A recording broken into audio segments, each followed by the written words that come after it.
Hay una declaración que hace Omar García Harfuch el viernes que vale la pena porque agrega mucho al contexto.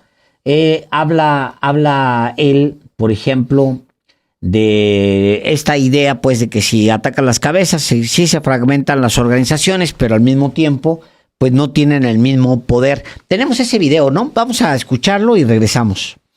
Es un trabajo constante, es un trabajo permanente del Gabinete de Seguridad que todos los días se evalúa a cargo de la Presidenta de la República y aquí en Guanajuato por el gobierno estatal. Si bien surgen nuevos, yo le aseguro que no tienen la misma fuerza de los otros que se detuvieron. Es un ejemplo, los detenidos de los principales líderes que han sido detenidos y que están presos.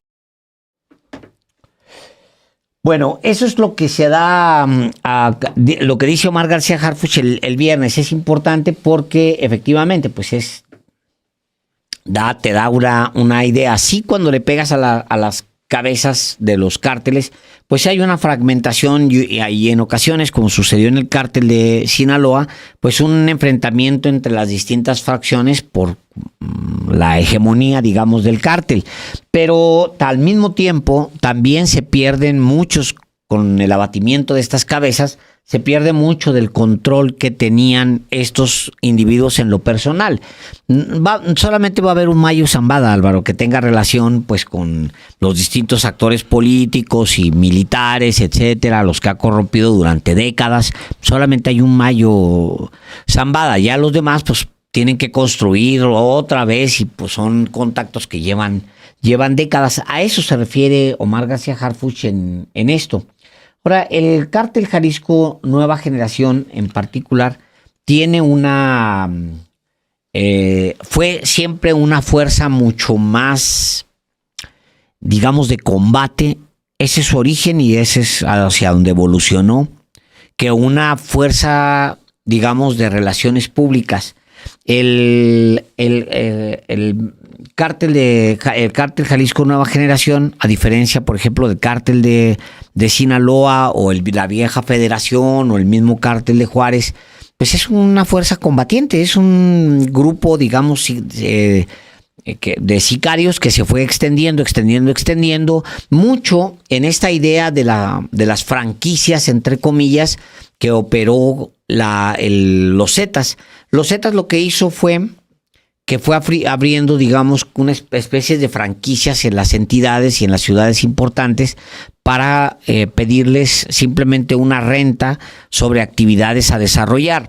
Es decir, si había un grupo en alguna ciudad que se dedicaba a la extorsión, lo que hacían los Zetas es darle una especie de amparo para que pudieran operar ahí a cambio de ciertos réditos, de ciertas ganancias.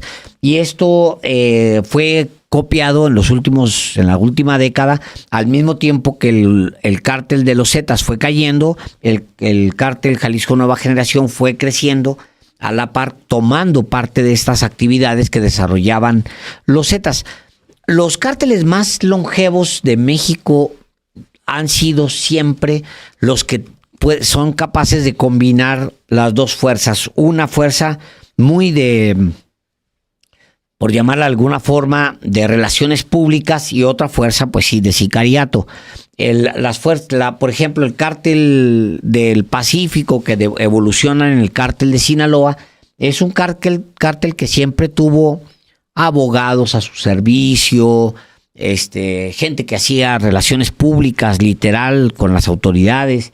Es lo que se decía, por ejemplo, de el Azul Esparragosa, de Juan Esparragosa, que era decían, siendo parte de un cártel, era un hombre que le gustaba vestir elegante, que tenía su relación, que tenía oficinas, etcétera. Pero después, con el inicio de la guerra con Calderón en 2006, 2007, la descomposición que vino y el abatimiento de estos, digamos, relacionados con las relaciones públicas, encumbró a los líderes más violentos. Y eso pasó en todos los cárteles. Los más violentos fueron los que tomaron control, tomando control por encima de los que o de los abatidos o de los que se hicieron a un lado para dar paso a una guerra sin cuartel, que eso es lo que han hecho los cárteles en los últimos años a partir de Felipe Calderón. Entonces, el cártel Jalisco sí era más una fuerza, digamos, un sicariato gigantesco, más que una fuerza corruptora. Sí lo era, pues, pero más que una fuerza de relaciones públicas como los viejos cárteles, como el cártel de Sinaloa lo fue en su momento, o con Amado Carrillo la Federación, o como el mismo cártel de Tamaulipas que tenía ese otro brazo. Pues no decíamos hace unos días que, por ejemplo, Juan N. Guerra, el líder del cártel de Tamaulipas, pues tiene hasta su nombre en una calle. Es algo que ahorita sería imposible pensar para Nemesio Oseguera. Pero don Juan, como le llamaban, era un personaje que se vinculaba directamente con los gobernadores y con las autoridades del PRI que gobernaban ahí en Tamaulipas, que es un estado que se mantiene en manos del PRI hasta hace muy poco tiempo. Nemesio Oseguera Cervantes, alias El Mencho, efectivamente buscó ser capturado. Le recordábamos hace un rato que hace exactamente 11 años, el 1 de mayo de 2015, sus seguidores derribaron un helicóptero del ejército cuando se desplegaba un operativo para capturarlo.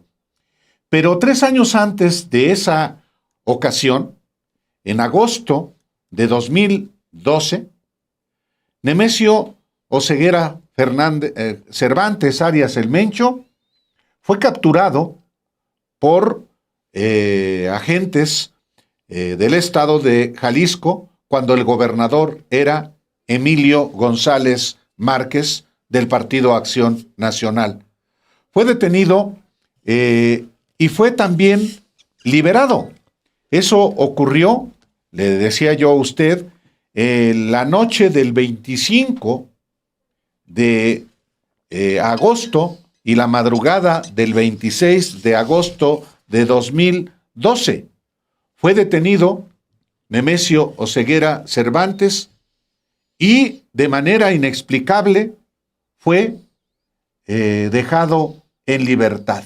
Estamos hablando del sexenio de Felipe Calderón, la parte final del sexenio de Felipe Calderón, y este personaje logró evadirse después también de hacer decenas de narcobloqueos, de incendiar vehículos en toda el área metropolitana de Guadalajara y en varias regiones del estado de Jalisco. Ahora, con esta operación de la Secretaría de la Defensa Nacional, se intentó capturar y en el enfrentamiento murió. ¿Qué va a pasar ahora con este cártel Jalisco Nueva Generación? Bueno, hay que recordar que hay tentáculos hasta con la Barredora. Este grupo criminal fundado por el exsecretario de Seguridad Ciudadana del estado de Tabasco, Hernán Bermúdez Requena.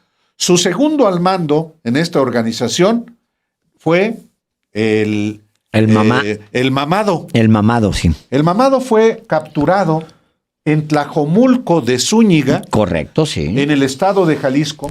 Y Tlajomulco de Zúñiga es uno de los municipios donde el cártel Jalisco Nueva Generación ha tenido históricamente su centro de operaciones, o uno de sus centros de operaciones.